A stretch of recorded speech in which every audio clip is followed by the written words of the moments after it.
Hello and welcome to Science Unscripted. Gabe here. It's just me for the rest of the way, until Connor gets back from summer vacation.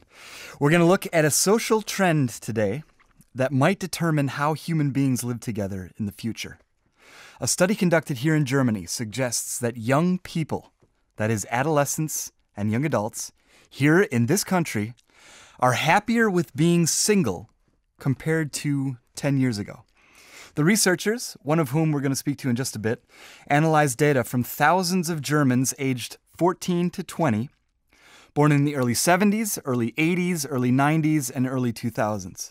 And what's the bottom line?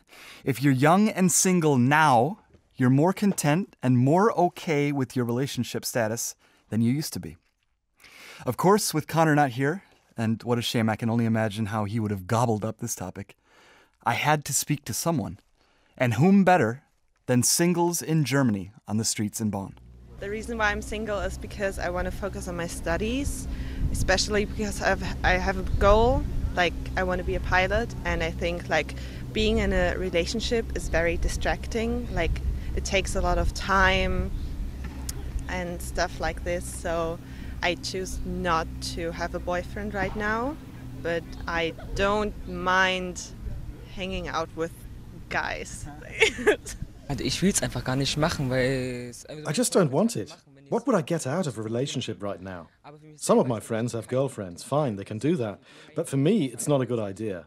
I'm not even sure my family would allow it. So personally, I'm not interested. Und selber auch persönlich einfach keine Lust darauf. Ja, hi, ich bin Daniel, ich bin 22 und ich bin Single. Hi, I'm Daniel. I'm 22 and single. Would I want a relationship? Part of me does, yeah. I see other people together who are happy, and that makes me want to explore that with another person. But at the same time, being alone or single or independent isn't bad either. It has its perks. Unabhängig zu sein, ist auch nicht schlecht, also es hat auch seine Vorteile. Yeah, so I'm Kiana. I'm 21 years old, and I don't really want to be in a relationship right now because I would rather have a good life and good mental health than be with a person that doesn't want to grow with me. So, like, if there's like someone that likes me but doesn't really want to work on himself or have a good life, then I would rather stay alone and be happy with friends and good connections. Let's say you found that guy who is good for your mental health, will work on himself. Do you want to be in a relationship right now? If it makes me happy, yes, but I would have to try because with university and the way that I will leave into Korea in a few months, I would have to see. So I want a good relationship with any person that like really loves me, but I'm not willing to sacrifice peace in my life. So I would put the energy in, but it would have to be worth it, really.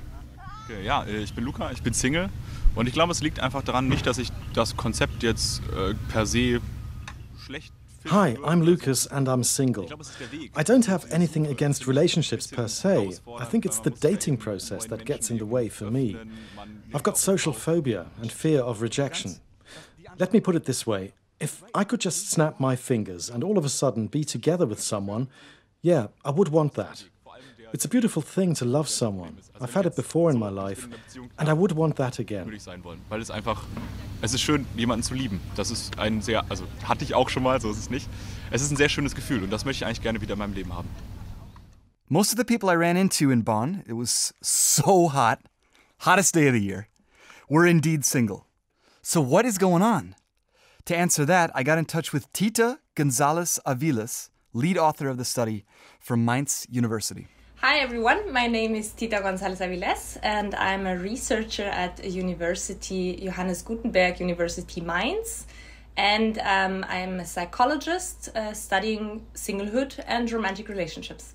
Your study shows that for young people, for Gen Z here in Germany, young people prefer being single than the young people 10 years ago. Why? Okay, so they are more satisfied with being single and also more likely to be single. And there are different reasons that might explain this. For example, young people nowadays might be more skeptical of established social norms, traditional pathways of adulthood, for example, to marry, to have children. So these are like traditional things, and nowadays people are more likely to focus more on autonomy and self-development. Also, they are more exposed to diverse relationship histories due to social media, for example, and might also get to know, okay, people are not always in a romantic relationship, and it is also acceptable for me to be single.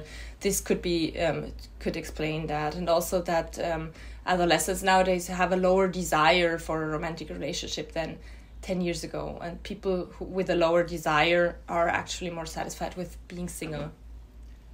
Are traditional conservative relationships outdated for Gen Z in Germany?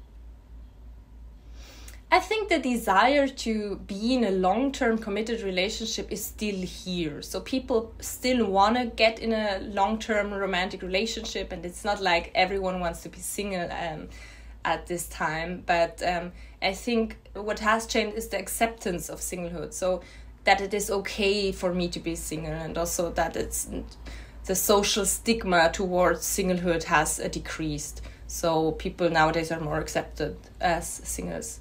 Yeah. I was out on the street. Literally yesterday, it was 96 degrees Fahrenheit, boiling hot, speaking with young people in Germany. Some of them 14 to 18, but others also in their early 20s, students. Most of them were single, and the sense I got from most of the people was that they've got too much other stuff going on. They're working on their studies. Some of them just don't want it right now. Is that what's going on for young people these days? They got so much other stuff to focus on that, screw the relationship right now. I'll do that later. So yeah, that's a good question. I think it's great that you also talked with singles and young singles also and asked them what's going on. So this is awesome. We were thinking that this is also an explanation that is typical to say, okay, people nowadays are, because of the prolonged educational processes, that they are more likely to focus on career and first to establish to finish their education before start looking for a romantic partner. So this has also led to people getting married later on. Tita, what led you to pursue this study? What were you trying to figure out? So I saw that a lot of studies have been conducted on romantic relationships, and if there were some studies on singlehood, it was always okay in comparison. So we did a comparison of how well are partnered people doing in comparison to singlehood. So singles have not received a lot of research attention on their own, so as a group, and also the stigma and the social, the negative stereotypes regarding singlehood made me feel like there is more to singlehood than has been done so far. To shift the attention away from partner relationships that have received like so many attention from so many years ago to singlehood. This was the goal of the study, to make singlehood also more visible. You are right now in Boston at a relationship conference. And I'm assuming that you've presented the results of your study to academics. Yeah, exactly. In the field. How has your study been received? Are people looking now to this specific study about Germany and possibly considering this as a sign of things to come, or maybe this is a trend in the entire Western world? How's your study been received? I think lots of people find it very interesting to see these historical trends, because this has not been done so far. So especially regarding how a singlehood satisfaction in younger ages, how this has changed. So this has not been done before. So I think the people found it very interesting, and they are also eager to know, okay, how does this also work in United States, for example? Is this just specific to Germany, or do we find it all around the world?